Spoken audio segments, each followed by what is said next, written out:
Hey guys, কেমন আছো তোমরা সবাই? তোমাদের উইকেন্ড কেমন কাটলো? আমার কিন্তু দারুণ কেটেছে, কারণ রবিবারের লাঞ্চটা বেশ কয়েকটা সুস্বাদু খাবার দিয়ে কাটিয়েছি।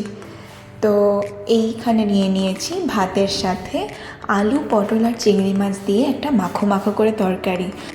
পটল চিংড়ি তো বাঙালির কাছে খুব পছন্দের একটা রেসিপি। তো এটা দিয়ে ভাত দিলে কিন্তু আর কিছু লাগে না, কিন্তু আমার সানডের লাঞ্চের থালায় কিন্তু এটা ছাড়াও অনেক কিছু ছিল। তো চলো দেখে নিই পটল চিংড়ির পরে আর কি চলে আসছে। তো পটল চিংড়ির পরেই আমি যেটা নিয়ে নিয়েছি সেটা হচ্ছে চিংড়ি মাছ, আলু, পেঁয়াজ, কালো জিরে ফোড়ন দিয়ে একটা ভাজা। কখনো করে দেখবে, খুব ভালো লাগবে খেতে। তো তারপরে এখানে চলে এসছে দেখো মাছের ডিমের বড়া। তোমাদের কাদের কাদের মাছের ডিমের বড়া খেতে ভালো লাগে জানিও। আমি কিন্তু মাছের ডিমের বড়া গরম গরম ভাজাও খেতে খুব ভালোবাসি, আর এরকমভাবে গায়ে গায়ে করে একটা কারিও খুব ভালো লাগে।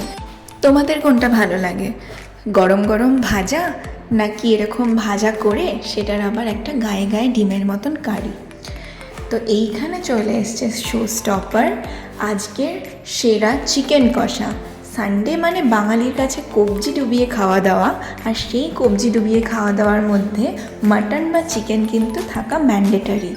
আর এই যে মাটন বা চিকেনের ব্যাপারটা, এটা না হলে কিন্তু রবিবারটা ঠিক জমে ওঠে না। কি বলো, তোমাদেরও তো তাই মনে হয় নাকি? তো এই যে লেগ পিসটা দেখতে পাচ্ছ, এই লেগ পিসটা দিয়েই আমি আজকে আমার লাঞ্চটা কমপ্লিট করলাম। ও আচ্ছা, বলতেই ভুলে গেছি, এখানে যেহেতু রবিবার তাই একটু মিষ্টি দইও নিয়ে নিয়েছিলাম সঙ্গে।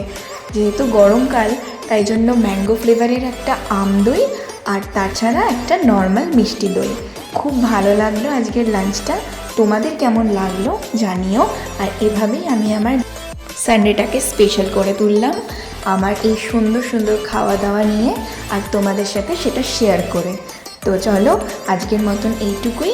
আবার পরে এরকম কিছু কিছু ডেলিশিয়াস খাবার নিয়ে তোমাদের কাছে চলে আসবো। ততক্ষণের জন্য বাই, ভালো থেকো, থ্যাংক ইউ সো মাচ।